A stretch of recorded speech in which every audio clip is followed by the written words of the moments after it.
Carambeí, uma cidade jovem, porém de muita história. Apesar dela ter se tornado um município oficialmente em 96, a formação da comunidade é muito mais antiga do que isso. Para entendermos melhor como tudo isso se deu, precisamos fazer um caminho pela história de Carambeí. Meu nome é Lucas Kugler, sou um historiador e vim aqui para lhes convidar para juntos trilharmos esse caminho. Bora lá? Para entender melhor o que Carambeí era antes de ser a cidade que conhecemos hoje, precisamos entender o conceito de território.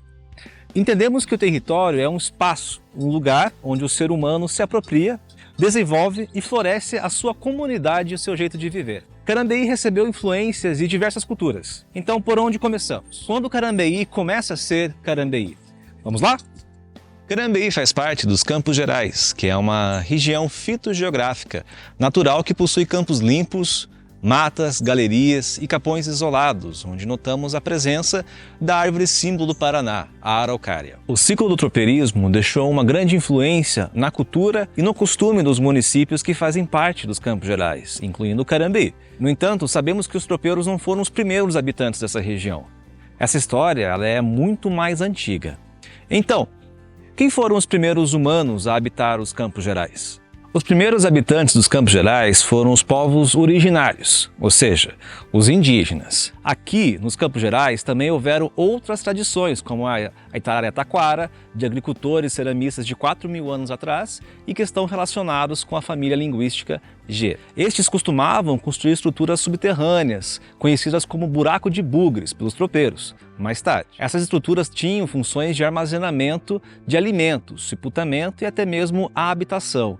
Esses indígenas se alimentavam principalmente da caça e coleta, do pinhão e do plantio de mandioca e do feijão. Há cerca de 2.000 anos atrás, apareceram no Paraná indígenas de tradição tupi-guarani, vindo da Amazônia.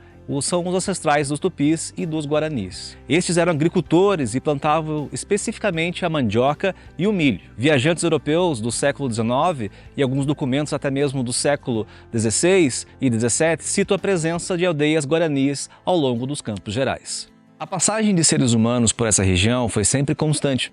Inclusive, ainda no período pré-colonial há vestígios arqueológicos de um caminho indígena, conhecido como Piabiru, que eram diversas trilhas que conectavam os Andes com o litoral brasileiro. Inclusive, este caminho passa pelo território de Carambeí. Além de ser utilizado pelos povos originários, também foi utilizado pelos colonizadores jesuítas, espanhóis, portugueses e até mesmo os bandeirantes. Com a chegada dos colonizadores europeus, a população indígena diminuiu drasticamente, como ocorreu em diversas partes do Brasil. Infelizmente, além de muitas vidas humanas perdidas, muitos aspectos da cultura desses povos originários também se perdeu. Apesar do apagamento cultural, vale lembrar que também muitos brasileiros hoje em dia descendem desses indígenas que habitavam essas terras. E alguns elementos desses povos ainda vivem até os dias de hoje, principalmente através da culinária, como é o caso do peão, um alimento presente em muitos pratos. Após a chegada dos europeus e as missões jesuítas e das incursões bandeirantes no Paraná, quem vai ocupar as terras dos Campos Gerais de forma efetiva no século XVIII, XIX e no começo do século XX serão os tropeiros, principalmente por causa do caminho que vinha de Viamão e se dirigia a Sorocaba, cortando o Paraná. E ao longo deste caminho surgiram muitas vilas que mais tarde se tornaram municípios. E você sabia que a história de Carambeí começa praticamente com a de Castro? O território da Fazenda Carambeí também fazia parte de Castro e estava inserida no ciclo do tropeirismo que havia se iniciado no século XVIII. Estamos, neste momento, na Fazenda Capão Alto, sede dessa sesmaria. Estamos em frente à Capela Imaculada Conceição. Datada da metade do século XIX, foi construída por tropeiros e escravizados. Vale lembrar que apesar de associarmos o povoamento da região à presença de portugueses e luso-brasileiros, houveram muitos africanos e afro-brasileiros escravizados que participaram desse processo de colonização, trabalhando nas fazendas da sesmaria. A escravidão foi um processo cruel na nossa história, que violentou não somente fisicamente, mas também culturalmente a identidade de muitos negros, sufocando as suas culturas de raízes africanas. Apesar de alguns elementos da cultura africana ainda sobreviverem até os dias de hoje, principalmente em comunidades quilombolas, aqui da região dos Campos Gerais, o estilo de vida dos negros presente no passado colonial era pautado na realidade cotidiana das fazendas e do tropeirismo. Lidavam com gados e a criação de outros animais, além de trabalharem em roças de subsistência. O dia a dia nessas fazendas envolvia o serviço de roças, que normalmente eram realizadas por escravizados. Mas também trabalhavam no local assalariados brancos, negros forros, mestiços e até mesmo indígenas, que se dedicavam a um papel de peão ou de vaqueiro. Já as mulheres dos tropeiros muitas vezes desempenhavam funções de chefe de família, quando o marido estava ausente nas constantes viagens pelo caminho de Viamão, como era o caso da senhora Francisca de Paula, a senhora de Carambeí, proprietária da antiga fazenda de Carambeí. O tropeirismo foi essencial para conectar o Sul ao restante do Brasil, contribuindo com o povoamento da região dos Campos Gerais e principalmente em Castro, mais para frente, onde hoje também é Carambeí. O maior legado que eles nos deixaram, no entanto, não foram os muares ou os gados comercializados nessa época colonial. Os tropeiros carregaram consigo um modo de vida único, um linguajar próprio, uma alimentação característica de suas necessidades, como o entrevero de pinhão, a paçoca de carne, ou então a paçoca de porco, ou de quirera com costelinha de porco, receitas de família passadas até os dias de hoje em Carambeí. Além desses patrimônios imateriais, também deixaram um legado material como capelas, sedes de fazendas e rotas que hoje em dia se tornaram um patrimônio dos Campos Gerais e até hoje influenciam o nosso modo de viver, impactando a nossa identidade construída ao longo da história. Entre 1870 e 1930, cerca de 2 a 3 milhões de imigrantes se estabeleceram no Brasil e contribuíram com a formação da identidade brasileira, junto com os descendentes de africanos e indígenas. Foram muitos os motivos, tanto na Europa quanto no Brasil, que os trouxeram para cá. Mas vamos começar com a Europa. É importante entendermos que a Revolução Industrial havia afetado profundamente a sociedade europeia. Havia uma grande onda de desemprego, desencadeada pela Revolução Industrial, que culminou em uma sensação de insegurança na população. Aliado a isto, havia também um receio de grandes guerras, que de fato estavam por vir. Já no Brasil, as fronteiras foram abertas para esses imigrantes com 3 intuitos em mente: substituir a mão de obra escrava por uma mão de obra assalariada e especializada, que traria consigo novas técnicas agrícolas, povoar os sertões do Brasil, que nem sempre eram vazios demográficos, e também, no caso de europeus, embranquecer a população brasileira por conta das ideologias racistas de um Brasil que havia acabado de abolir a escravidão. Desde 1880, com o advento do navio a vapor e das linhas ferroviárias, o mundo estava muito mais conectado. E a imigração é um fenômeno em massa. Agentes brasileiros promoviam propagandas atrativas para novos imigrantes atracarem nossas terras. Durante esse contexto, outras etnias chegaram a Carambeí, que se encontravam no final do ciclo econômico do tropeirismo e o começo do século XX.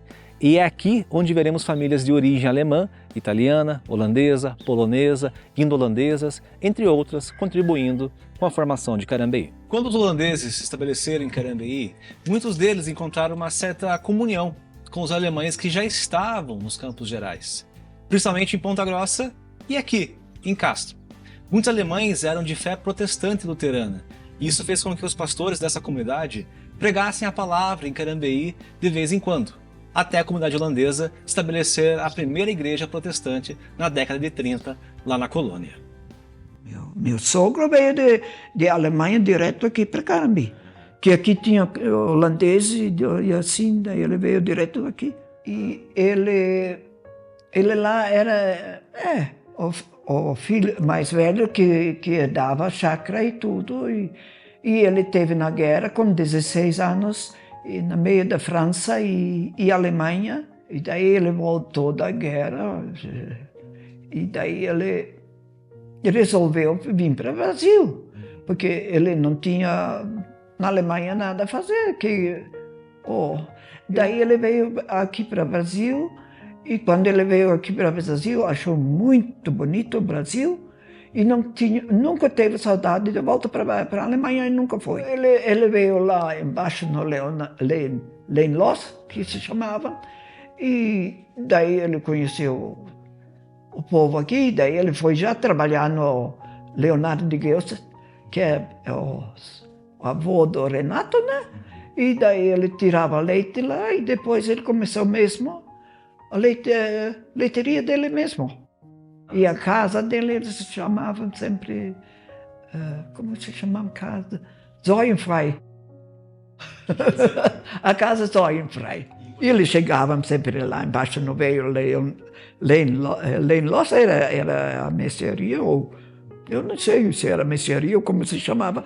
E lá eles sempre chegavam, carta e cantavam, música e tudo. Era uma turma grande, de alemães e holandeses, uns holandeses, mas mais alemães e assim, tudo junto. O pastor, quando ele vinha, ele dava culto e tudo assim, daí na volta ele fazia os casamentos e os batismos.